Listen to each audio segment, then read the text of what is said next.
If you could, can you tell us about the journey you've been on the last few years, your family and your daughter in particular? If you can, go back to the start and just, take us through that journey. Sure. Okay. So we have currently we've got a 7-year-old boy and a 5-year-old girl. But our drama, I guess, started. Well, it wasn't so much a drama; it was dream days. We had our second born, Tallulah. She was birthed in our lounge room, as I said, in Stewart Park, at 4 months. When she healthy young girl. We went off overseas. We went to Nicaragua, which is a developing country, but it's a place where you can get a lot of sun and you can live quite affordably. You've been there? Yeah. Wonderful. Yeah. It's a fantastic place. Dream place. Yeah. But it is a developing country. You're around cows, beautiful beaches, and people who and expats who don't mind getting off the beaten track. Sure. So we were over there in Nicaragua. Our daughter was doing super well. She was hitting all of her developmental milestones. And then at the age of 14 months old, she'd just got to the stage where she could push an empty cardboard box along. Okay. Developing countries, you don't have all those cool tools that we use to help kids walk. Yep. You use a cardboard box. Use what you got around you, sort of thing. That's right. And so she was pushing that through the dirt in Nicaragua, and everything was fantastic. And then one day she seemed a bit lethargic. You know, kids get sick, they slow down, and it's like, well, you know, it's a hot day. She's lethargic.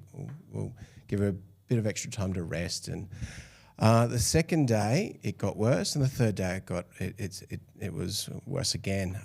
So much so that she went from wanting, crawling everywhere really fast and trying to walk and standing up as often as she possibly could, to just sitting. And then from sitting, soon, maybe 3-4 days down the track, suddenly she couldn't even hold her own weight up.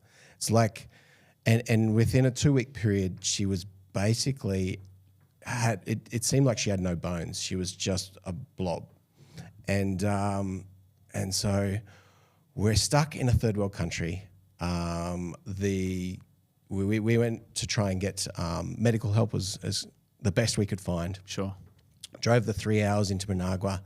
They didn't have many answers for us, but they had a big long list of tests they wanted to do on her. We're getting quite nervous about invasive tests. And, right. So we started ringing Darwin.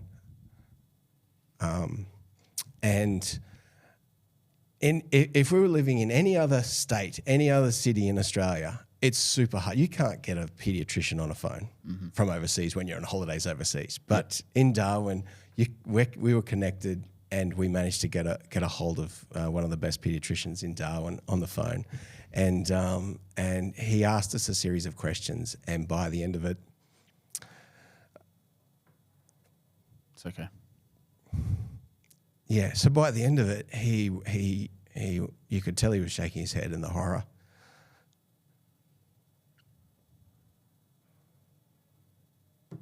Yeah. So what he said was, just get on the next plane.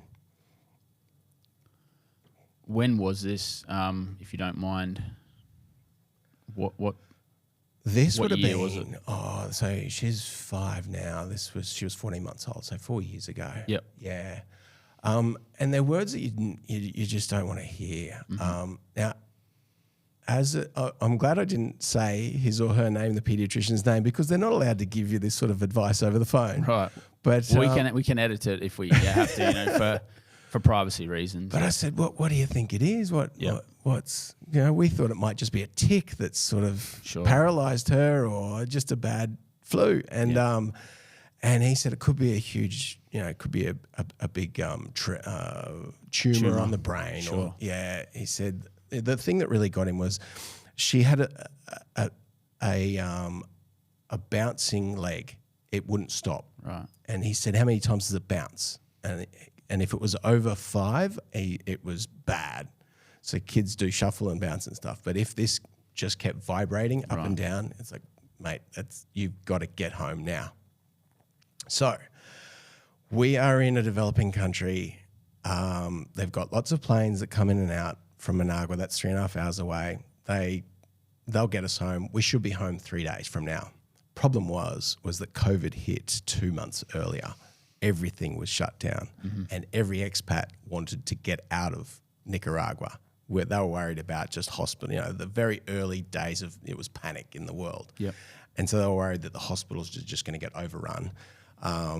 And so basically the worst time to get out. Almost in your lifetime that this could have unfolded. That's right, yeah.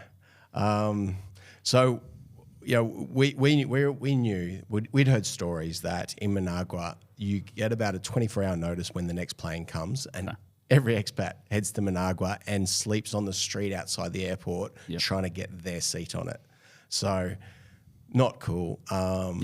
Especially you got 2 kids, right? Got 2 kids, really young, and one's very ill. Yep. So so lucky for us, we put out the words within the expat community. We're in, this is our situation, and someone knew someone who knew someone who knew someone. We didn't ask how far down the rabbit hole this went of knowing someone, but we ended up handing over our passports to a person we didn't know. And he said, give me 24 hours and I'll see what I can do.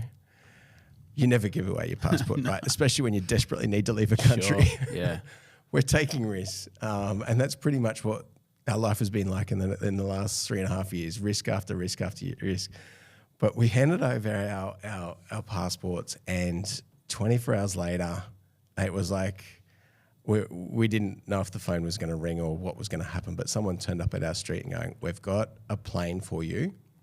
You need to be ready in 12 hours' time with no baggage. And so we were like, I don't know how you've done it. I asked them how much it was going to cost. They gave me a number in local currency, which I thought was in US dollars. So I thought it was going to cost something like $200,000. I said, we can't do that. Yeah. And I thought that's maybe what it costs to hire a plane, because Right. I've never hired a plane. How much does a plane cost? Yeah. I don't know. No. Who knows? But we got through that. I think it was maybe $5,000 or something, maybe less than that. Right. But we got so that we turn up at an airport with just enough food for the kids and a couple of spare change of clothes, and this little pokey little plane lands. And have you ever seen that movie with Tom Cruise and he's doing drug runs through Central America?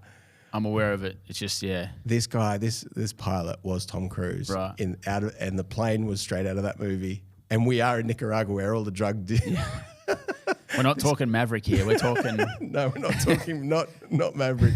No.